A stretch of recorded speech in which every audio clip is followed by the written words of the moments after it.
Thursday Night Football in the AFC West, Femi. The Denver Broncos welcoming in Geno Smith and the Las Vegas Raiders. What do we have here? Any injury news, side and total movement, etc. Thursday Night Football tomorrow night.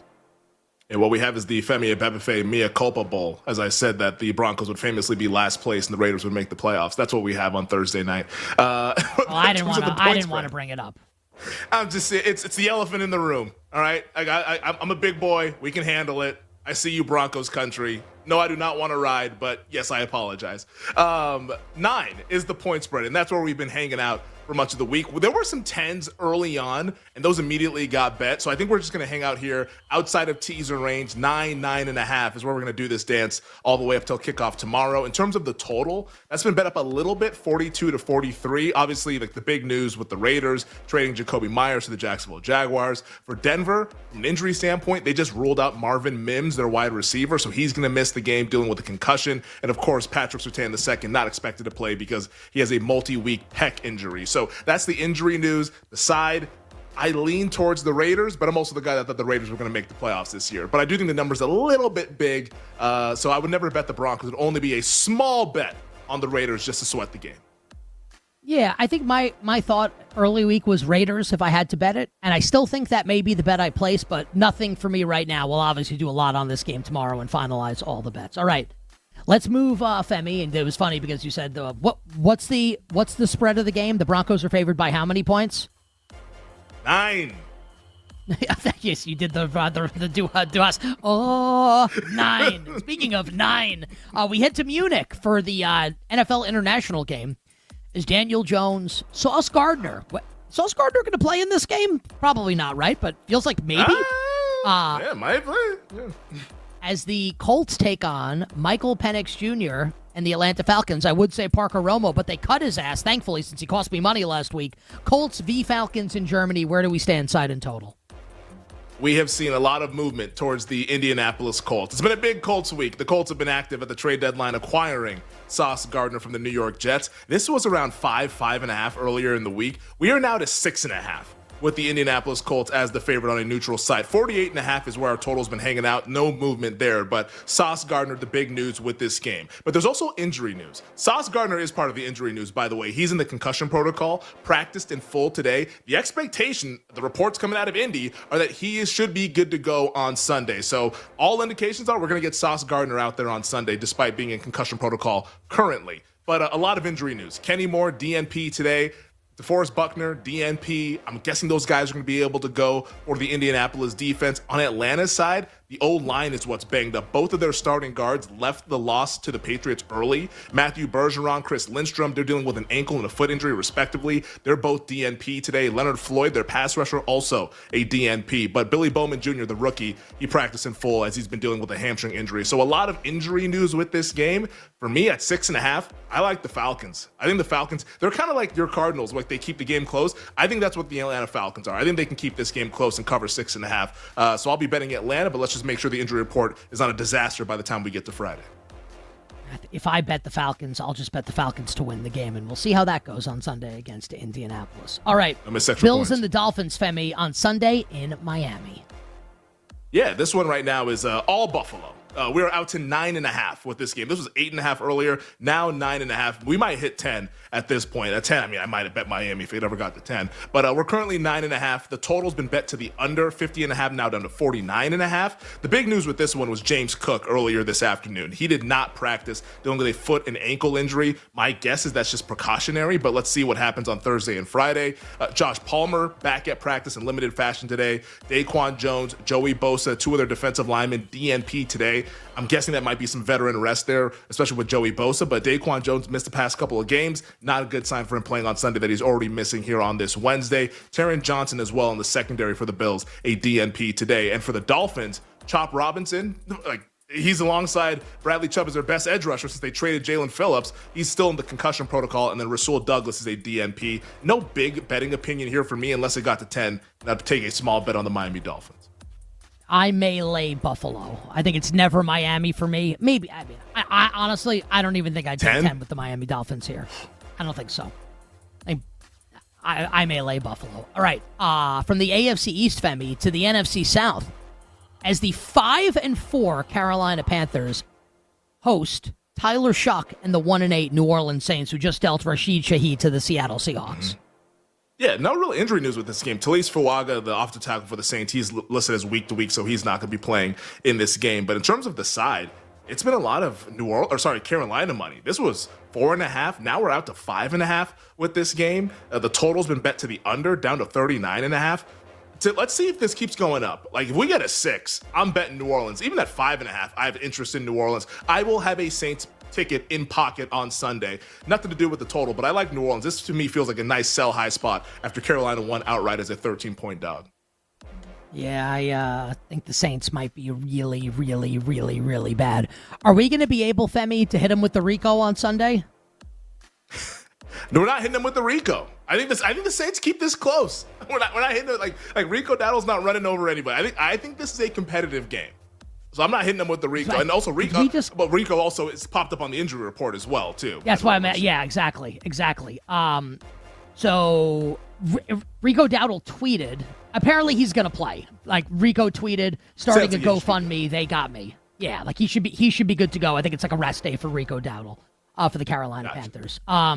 CJ Stroud, Femi, ruled out for the Houston Texans for Sunday's game against Jacoby Myers and the Jacksonville Jaguars. How has the betting market reacted? Where do we stand right now? And it's like almost like season over for the Texans if they lose this game. Yeah. Already lost to Jacksonville earlier this year. 5-3 Jacksonville at 3-5 Houston. Yeah, this is it was Houston at 1 at open on Sunday when there was uncertainty about Stroud. DeMeco Ryans cleared that up earlier this afternoon, ruling him out. So we have flipped favorites. Jacksonville is now a 1-point favorite. The total has been getting pounded to the under. 39.5, now down to 37.5. So this thing is not expected to be a high-scoring game. And when you look at the injury report, you understand why. On Houston, it's C.J. Stroud. Titus Howard, their offensive tackle, he's banged up, didn't practice today. He's also in the concussion protocol. Some injuries on defense, but I think those guys might be resting. Want to get some clarification there. But for Jacksonville, Ryan Thomas Jr., DNP today. Hunter Long, their tight end, which usually wouldn't bring this up, but Brent Strange is already hurt. So they're going to be on tight end 3 potentially. He was DNP today. Ezra Cleveland on the offensive line didn't practice either. I didn't see anything on Devin Lloyd. I'm assuming he was back at practice because he wasn't listed amongst the guys who are hurt. But if that's back at practice, that's a good sign for Jacksonville. No strong betting opinion for me. If this ever got bet out to like Jags 2.5, I would maybe bet some Houston money line, but it still feels like a coin flip game to me, which probably doesn't speak too well about where the Jacksonville Jaguars sit right now. Oh man, this should be a game where I bet Jacksonville, given like my preseason thoughts on the Jaguars, my preseason thoughts on the Texans, no CJ Stroud. I think the Jaguars are bad. Yep. I need to think about this one a little bit. We do have some side move, Femi, in the Bears-Giants game. What's happening here is Bill Zimmerman and Jake Hassan's Bears take on my New York Football Giants. The Chicago Bears are getting bet, and I agree with this. Now, I didn't lay the 3.5 because I was wondering, would we ever get to 3, or we can just hang out here at 3.5? But the 3.5s no longer exist. It's now 4.5 across the board. Everyone is liking the Chicago Bears. In terms of the total, a little bit of money coming on the under, 48.5, now down to 47. Good news for the Chicago Bears from an injury standpoint. DeAndre Swift, he's back at practice. Good to see that. For the Giants, it's a pretty brutal injury report. Like, injuries along the offensive line. John Michael Schmitz, I know your guy, he's DNP once again. Jermaine Illuminor, DNP. And then in the secondary, you do get a couple guys back. Javon Holland, Cordell Flott, limited in practice, but Paulson Adebo did not practice today. So betting interest in Chicago. I've liked Chicago since Monday. Haven't bet it yet, but I will bet it as long as it stays in this range prior to kickoff. I think the Bears defense stinks. I might bet the Giants in this game if this number continues to get bet out. I do love a side in this game. Yeah, at 47 now. I think the Ravens are going to kill the Vikings on Sunday. Where do we stand, Femi? Baltimore at Minnesota in the Battle of Purple. Yeah, we're still at Baltimore, more than a field goal on the road at a pretty tough environment in Minneapolis there. This was 3.5 at open. Now it's 4. So movement on the Ravens. The total has been bet to the over, 47. Now we're 49, touching a key-ish number with totals. From an injury standpoint, for the Ravens for the first time, nothing to report. And for Minnesota, good news, or sorry, not good news, bad news, is that Aaron Jones DNP today, but I think he should be okay, but dealing with a shoulder and a toe injury. So for me, it's Ravens or pass. I might just pass the game because I think the betting market's just right. Oh, I think you should join me on the Baltimore Ravens here. Let's see another game from this defense before I dive in too much. Yeah, I love the Ravens on Sunday. You've heard of the Super Bowl. Mm-hmm. You've heard of the Toilet Bowl. This is the Tank Bowl. As this will be, I guarantee, the only game this season where the Cleveland Browns will be favored on the road by 2.5 points. Tell us what's happening, Femi, with the Browns and the Jets. The side movement all week after the Jets trade away arguably their two best players, Quinnen Williams to the Cowboys and Sauce Gardner to the Colts yesterday. Yeah, this opened Gang Green 2-point favorites. And then all of a sudden we got the trade news on Tuesday, and now Cleveland is a 2-point favorite in the game. We have flipped favorites in favor of Dillon Gabriel as a road favorite in an NFL football game. Those are real words coming out of my mouth. The total has actually been bet up to the over because the guys that the Jets traded are two impactful defensive players, and cornerback Sauce Gardner and defensive tackle Quinnen Williams. So this was 37. Now we're out to 38. I don't think we're going to go much higher because, as Nick outlined, I don't think either of these teams want to win. They want to position themselves to get a quarterback that's playing on Saturdays right now. But in terms of the injury news, let's run through it. Quinshon Judkins, he is off the injury report. So good sign there for the Cleveland Browns. Judkins back with the shoulder injury. Isaiah Bond, he was DNP. Cam Robinson, he has an illness, was DNP. Tyson Campbell, their corner, he practiced in full. And for the Jets, Garrett Wilson, dealing with the knee injury, limited in practice. So good news there for Gang Green. As for my betting opinion, I'm staying away from this game. I guess you could say maybe this is the time to buy the Jets. It's never Cleveland. It would only be Jets, but I mean, with what's going on in that locker room, Breece Hall, Quincy Williams, are these guys locked in? Do they want to be there? It remains to be seen. So I'm just gonna pass the game. I think it's Jets or nothing, but man, I don't know if I can bring myself to click that button on the New York Jets. Got a tweet through the trade deadline. Got Quincy Williams got benched. Quinnen's brother. Yeah. It's not good. But then there's got also a Dillon condo Gabriel. on their wrist, girl. They're crashing out. Yeah, Breece Hall with the big time crash out. I'm crashing out.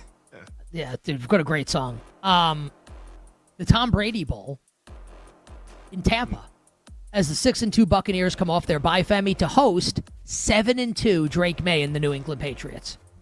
Yeah, this is a hell of a game. You know it's a hell of a game because we haven't seen any line movement. That's how you know that the odds makers, everyone's dialed in. We all know what this is supposed to be. The Bucs are a 2.5-point favorite. That's what they open. That's where they currently sit. Although there's a couple like 2.5s minus 115. Maybe, just maybe we could touch 3.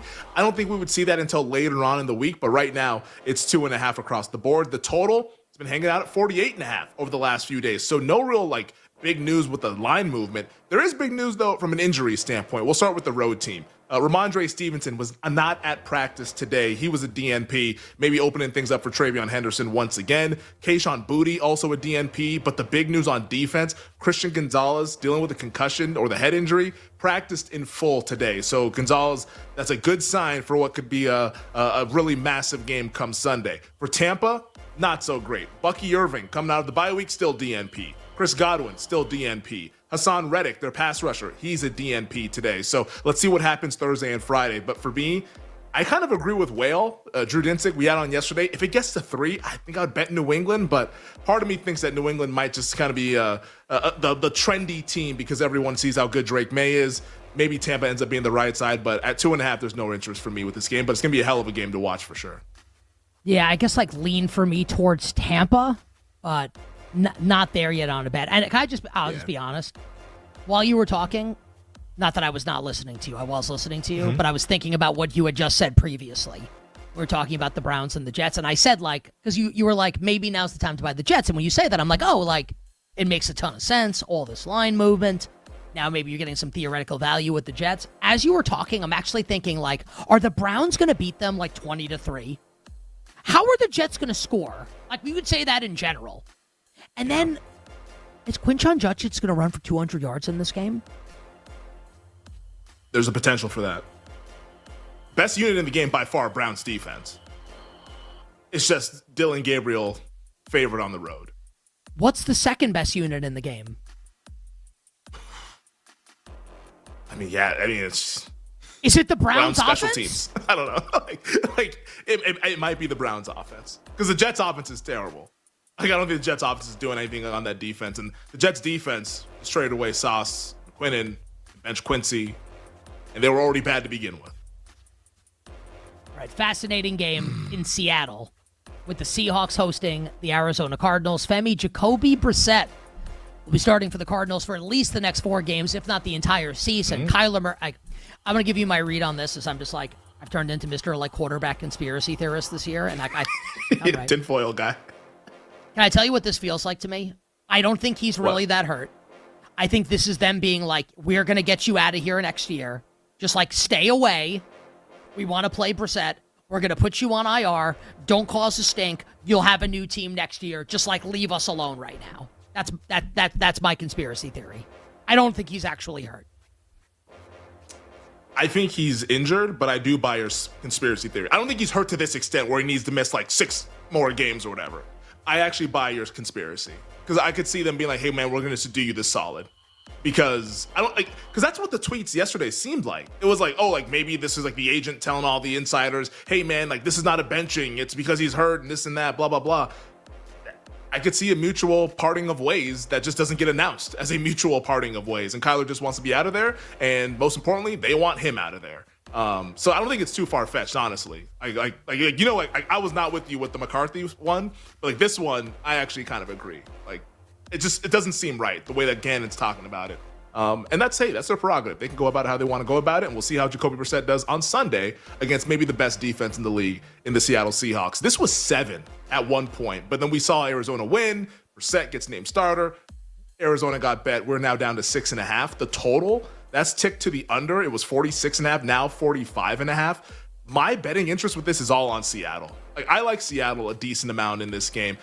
I think the Jacoby Brissett optimism has been a banged up Colts secondary, a Packers team, which you don't know what's going to show up on any given Sunday, and then a game against the Dallas Cowboys. Now here's Seattle on the road. I think this thing comes crashing down, and I think it could get ugly. Like, maybe the Seahawks don't like score 40 points, but maybe this is like 27-3 Seattle. I'm laying 6.5 with the Seahawks. I like them quite a bit in the game.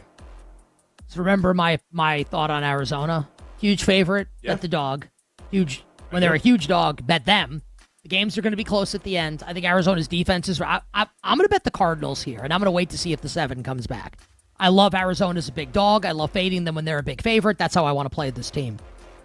I think this point spread's so fascinating, Femi, with the Rams and the Niners. Huge game in San Francisco. 6-2 LA at 6-3 San Fran.